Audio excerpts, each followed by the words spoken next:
Hello, everyone. Thank you for tuning in. This is another edition of Oil Kings Nation. So, a few things I'm going to touch on here. First, I just want to say it's been an exciting week or two of being a fan, considering the amount of moves the team has made regarding trades and players going to the World Juniors.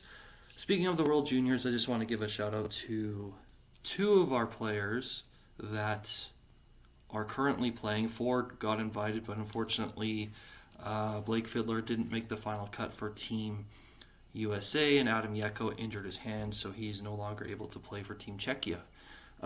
So I'm just going to say Ethan McKenzie's playing for Team Canada, and Max Curran is playing for Team Czechia.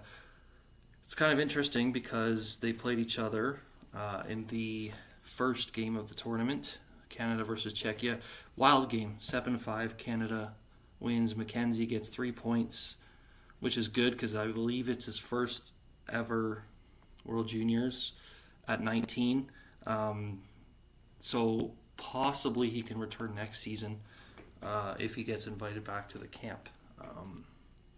Right now, if you're watching the juniors, Canada is currently, I believe, second place in Group B. Finland wins last night, so they are first. So I just want to say I hope those players, Max Curran and McKenzie, do well in the World Juniors, and whatever happens. Hopefully they both get a medal. It'd be nice. But if they see each other in the knockout stages of the tournament, then unfortunately only one of them will probably come home with a medal. Now, I'm going to touch on the trades the team made. As you know, we got Jackson Feuder from Red Deer for Paul Anderson and a couple of picks along the way, and we also picked up Austin Zemlak from Tri-City Americans. So it's been a very, very busy, active week for the team. I don't believe that they are done with making trades. Both of those players are older players, so I believe we're loading up to make a deep playoff run, considering we got knocked out in 7 last year. So another big thing that people may or may not have noticed is Hodnett finally returns to the lineup. He missed 24 games with an injury, so it was nice to see him return against Lethbridge on Saturday night. In that game, we did win that game 3-2 in overtime. Hodnett picked up a point in that game, and then he carried it over into yesterday's contest against the Lethbridge Hurricanes, winning that one 5-2 Edmonton. Hodnett with another 3 points in that one, so he's had 4 points in 2 games, 1 against Red Deer, 1 and 3 against Lethbridge yesterday. So he has been on a tear since coming back. He's only played 2 games since returning from injury, but he's off to a great start in his return. The team seems to have picked up a little extra juice since he's come into the lineup. They seem to be playing with more efficiency, faster paced, more excitement. Perhaps that's his effect, being the leader of the team coming back from injury. Perhaps that has an effect on the way the team has played the last couple of games. Now, the next 2 games we have, one is tomorrow evening against Lethbridge in Lethbridge, 6 p.m. That's going to be the 5th of 8 this year. Against the Hurricanes, we are 3-0-1. That one blemish came on the final game before the holiday break. And then January 1st, New Year's Day, is a home game against the Red Deer Rebels. So on paper, we should win the next 2, which would bring our winning streak up to 4 games, give us 25 wins on the season, and good enough for 54 points. As you recall, last year we finished the season with only 78 points and 37 wins, but I believe we're probably going to well surpass that in terms of the wins. We're already at 23 and we still have half the season to go. So 14 more wins in the next 34 games. I believe we'll probably hit 40, 42 maybe, and get closer to the 80 to 90 point plateau. I just want to give a shout out to a couple of the players on the team. Miroslav Holinka got his first career WHL hat trick last night against Lethbridge. As well, he played his 100th career game. So it was a good milestone to watch Miro hit both of those. He's an overager, so he will not be returning next season. So it's nice to see him go out with a torrid pace he's put up. He's got 48 points on the season now. He leads the team in all offensive categories. So yeah, it's a good way to see him do that. Also, congrats to Lucas Sauchin. He also played his 100th career WHL game last night. All have been with the Oil Kings. He is 19, so he could return next season, but as you know, he has made commitments to play in the NCAA next year, so he will not return next season to the team. I want to talk about the newly acquired defenseman that's been in the lineup for the last couple of games, Austin Zemlak.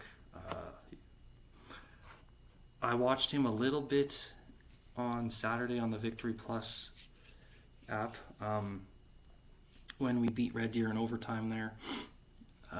But it's one thing to watch online. It's another thing to actually watch live in person, the new acquisition. And tell you what, he's a good player. In the two games that I've seen, he's a good player. He's a 20-year-old defenseman from Tri-City. And he's, what I've noticed, a few things. He's poised with the puck. He's very patient with the puck.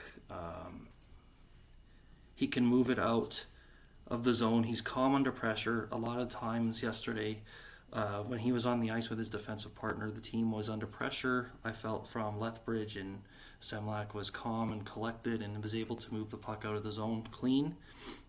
And another thing is, because he's an older defenseman, he's been around the block a little bit in the league. Tri-City is a good team. They've been consistently a playoff team, so he does have some playoff experience, which is good to have, considering most of our players have only been there once, if none. So him being an experienced defenseman can help our younger guys kind of develop into good defensemen in terms of moving the puck and being calm under pressure. So he's been a good addition to the team so far. Hasn't produced in terms of points offensively yet, but sometimes you don't always have to produce offensively to be a good player. Zemlak is good in terms of his age, in terms of being a leader in the back end. He calms things down when the game is getting too fast and the team is just a little bit scrambly. And I found that he did that a lot yesterday, so that was good to see. I'm going to touch on a few things about the game yesterday also. Lethbridge and Edmonton both 0-2 on the power play. Last two games, Edmonton's been 0-6 on the power play again. Not a very good power play. In the playoffs, you're going to have to get that power play up. I believe they're 17th or 18th in the league right now out of 23 teams, so their power play is absolutely awful. Penalty killing is pretty good still. Edmonton hasn't really given up a lot in the last couple of games on the penalty kill. In fact, yesterday Miro took a bad penalty. It wasn't really a bad penalty, it was kind of a by accident penalty, puck over the glass. Stupidest penalty in the game, delay of game. But he takes the penalty, comes out of the box, gets a breakaway, scores his hat-trick goal, so again, makes up for it in other ways. The team dominated yesterday. If you recall, 49 shots on net for Edmonton to Lethbridge, 17. So dominant game all around for the team. The game looked a little bit closer on the scoreboard than it probably should have been, considering Lethbridge, their goalie was absolutely fantastic. 44 41 saves in the game. So he was absolutely brilliant. It could have been a lot worse for Lethbridge had he not been so good. On the other end, after the second period, it was 3-2. Lethbridge only had 7 shots on net. So when you're looking at the stats side of it, Parker Snell, goaltender for Edmonton, first 2 periods wasn't really busy. And when he got some shots on net, he didn't really make key saves. Only 7 shots on net. So when 2 of them go in, your save percentage is not good. But then in the third period, he did what he needed to do, closed the door, and gave Edmonton a chance to come back in the game and continue to hold the lead and eventually put the game out of reach en route to the victory. One thing I also noticed is the team played a very physical, very fast game. These teams don't like each other, clearly. This is going to be the 5th of 8 this year, tomorrow, in Lethbridge. Last year, Edmonton went 4-4 against the Hurricanes. This year, we haven't lost a regulation game, so these teams don't like each other. They've played a lot against each other. 16 games going to be by the time the season's over in the last 2 years, so a lot. We had good zone time on the offensive side of the puck. We basically hemmed Lethbridge in for stretches in the game, and for the most part we had clean zone exits on the defensive side of the puck.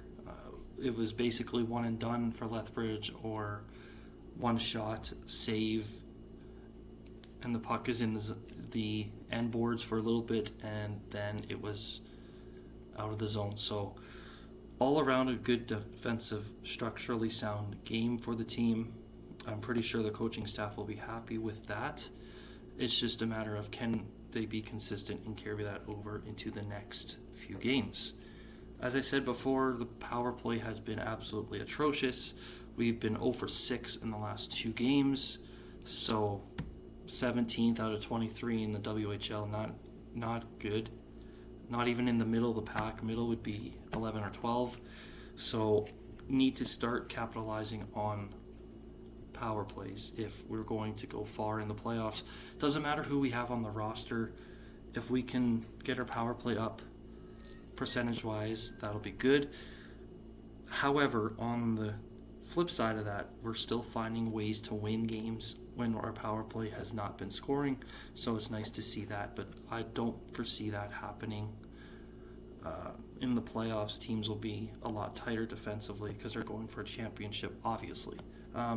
Overall now, with that win yesterday, we're 10-2, 2-1 at home. Absolutely phenomenal. Last year we had a good home record too. I believe we only lost 8 regulation games. I have to check my numbers on that, but I'm pretty sure it was around 8 or 9 regulation losses at home last year, so only 2 to this point of the season is absolutely incredible. We are 50 points already. Last year we had 78, so 22 points away from matching that. But as I mentioned before, there's still 34 games to go, and we only need 22 points to match that from last year.